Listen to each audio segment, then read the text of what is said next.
just 2 lines from Wall Street. Well, It's just, oh, come on. all I remember is greed. Greed. Greed is good.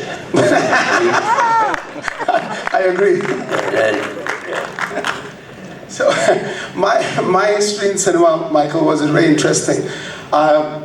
Since a kid, my mother comes from a small village, and we came to Mumbai by mistake.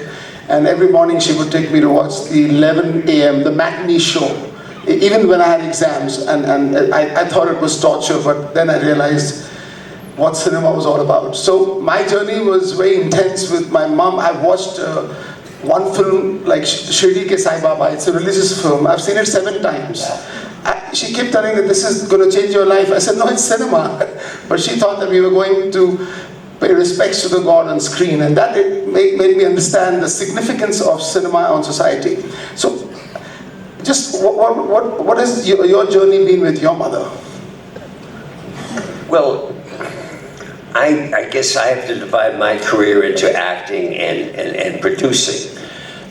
So I was fortunate in the last 2 years of my college experience at the University of California, Santa Barbara.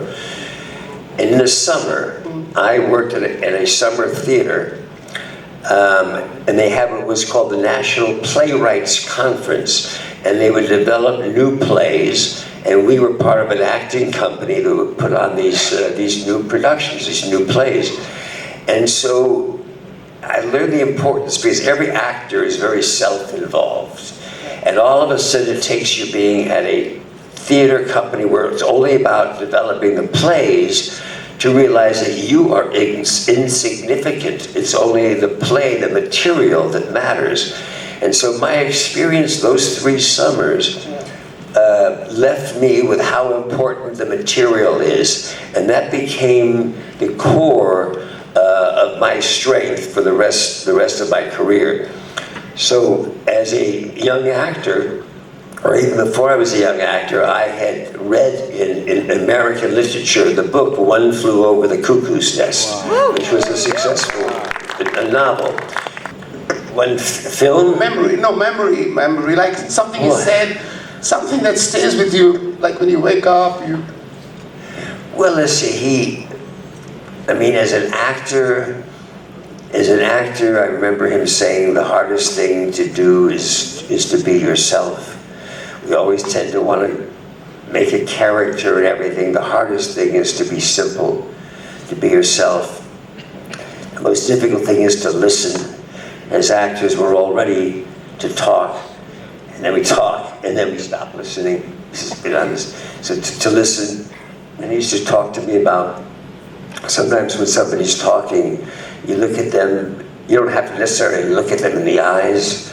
You look at their face, you look at their mouth, you look at their ears, you see what they're doing, and it creates an interesting behavioral.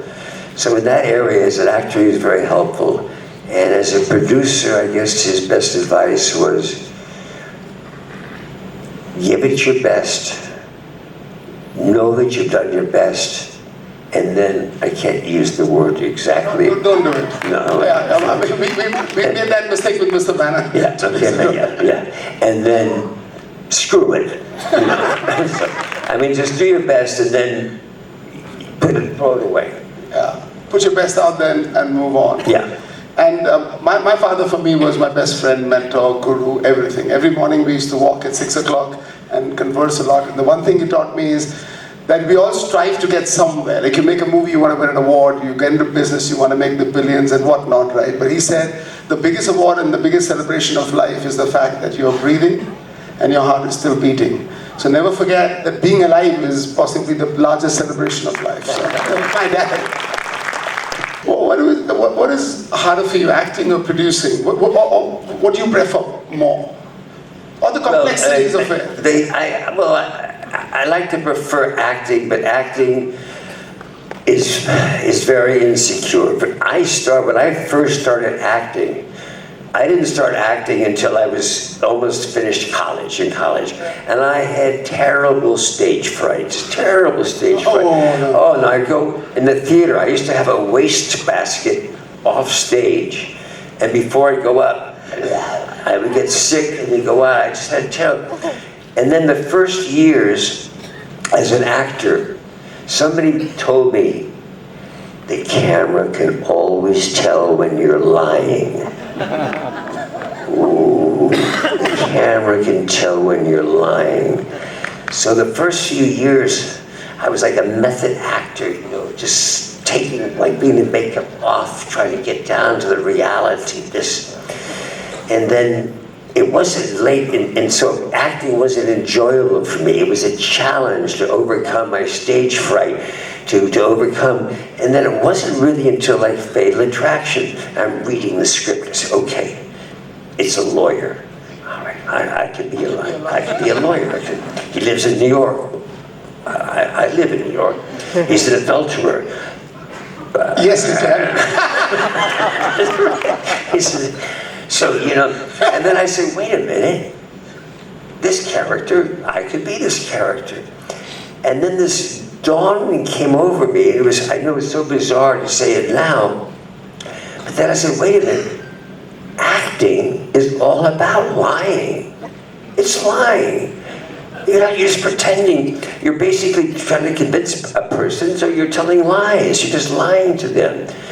And we all tend to maybe take a little lie every day about something, you know.